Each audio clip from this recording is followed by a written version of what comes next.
court, all work for human rights everywhere. But what I find consistently is that this is for most people, this is the exception. And yet this one has been going on for such a long time, at least 60 years. I'll go into the history when I speak at 2 p.m. But at least 60 years this has been going on. Those others that you mentioned are very important. Most of those are a bit more recent. This is also the core issue of the Middle East, a place that you and I both know has been considered a possible tinderbox for what could be World War III. That makes it especially significant. This is the core issue of that region.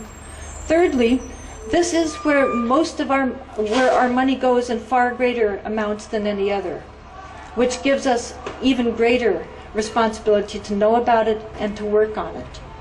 Not only is the amount of money that we give to Israel, which is massive, we give a great deal of money to Egypt, largely on behalf of Israel, and a significant amount of money to Jordan, also on behalf of Israel.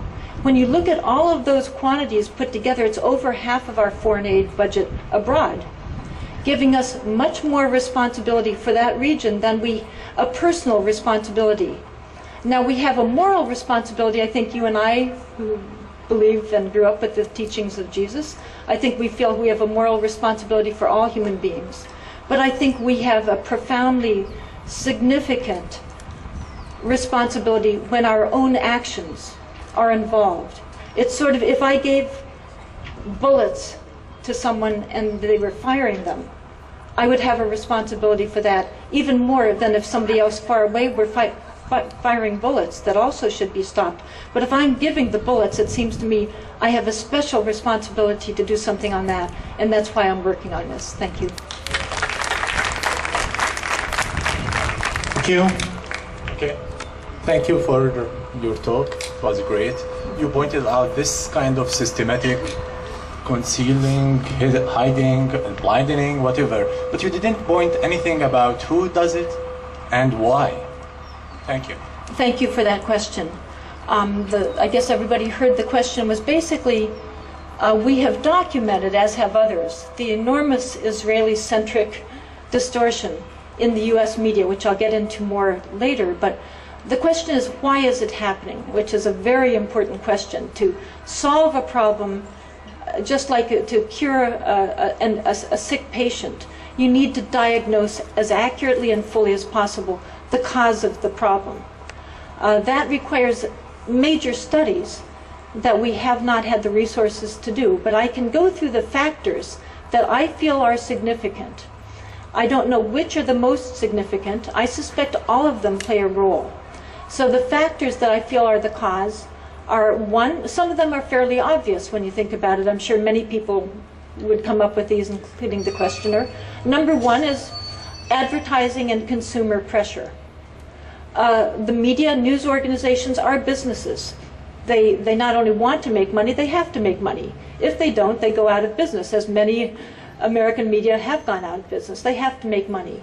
So if there are organized campaigns, as Israeli organizations have consistently orchestrated, of consumer boycotts and advertising boycotts, as they have done against many American news media, that has no doubt an effect. They put out of business the Berkeley Planet, a small newspaper in Vermont. They caused great financial damage to an NPR affiliate in Boston. They have boycotted the LA Times, which is very pro-Israel, but not sufficiently pro-Israel. They have to keep all of these in line. So I think that advertising and consumer pressure, orchestrated by Israeli advocates, Israeli partisans, is probably a major factor. I think it's also very relevant to look into the individuals that own different media outlets, or that are the major editors, foreign editors, or reporters. We're all human beings. One would hope that we don't allow our prejudices to influence our news reporting, but the pattern suggests that that is exactly what could be going on. I recently wrote an article looking into the reporters and editors in the region. The New York Times bureau chief, who's responsible for all of the information that gets in the New York Times. The Associated Press, the oldest, largest wire service in the United States. Other organizations over there, Time Magazine, U.S. News and World Report, etc. I found time after time after time, to my great shock, even having looked into this all these years, time after time, I found individuals charged with reporting on a foreign conflict in which they had close personal family ties to the Israeli military. Not just to Israel, to the military. Ethan Bronner, the bureau chief for the New York Times, his son is in the Israeli military. Another former bureau chief had served himself in the Israeli military. Jeffrey Goldberg, one of those supposedly objective pundits that appears on CNN, that writes for the New Yorker, that now is with the Atlantic magazine,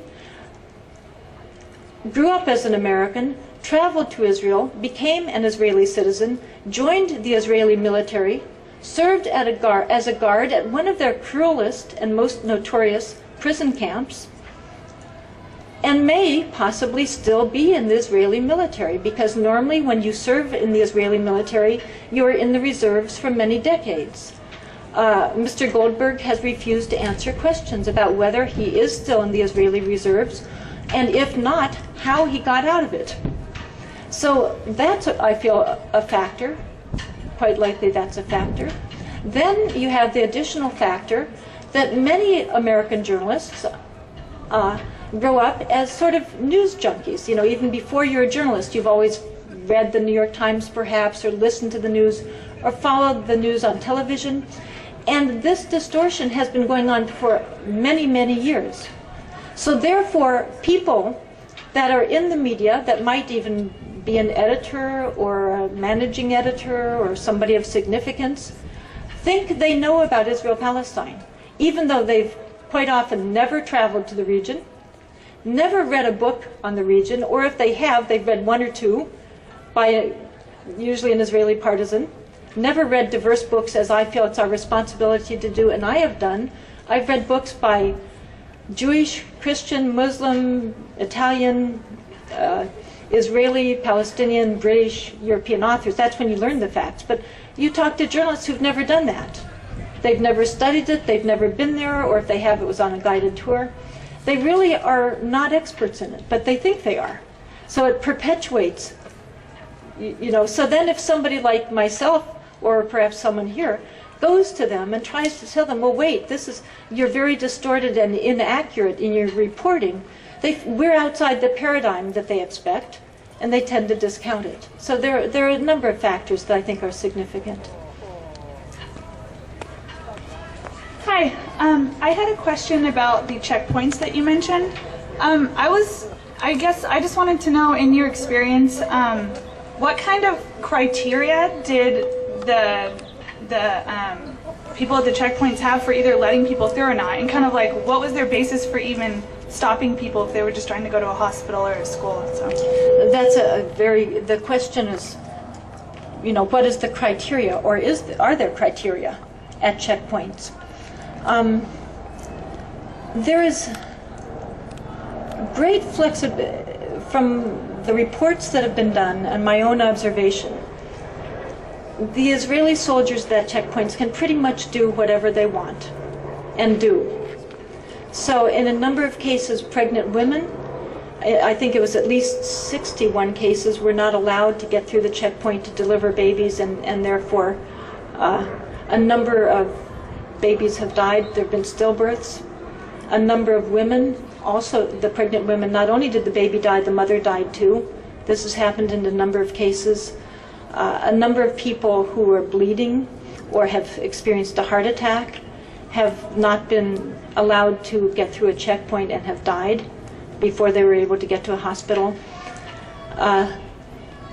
In a number of cases, random people are taken aside and just interrogated for hours. Sometimes if the soldiers are bored and are particularly nasty soldiers, now not all Israeli soldiers are. You know, I think the majority probably are not. But if somebody's nasty, it's very possible, and routine to take that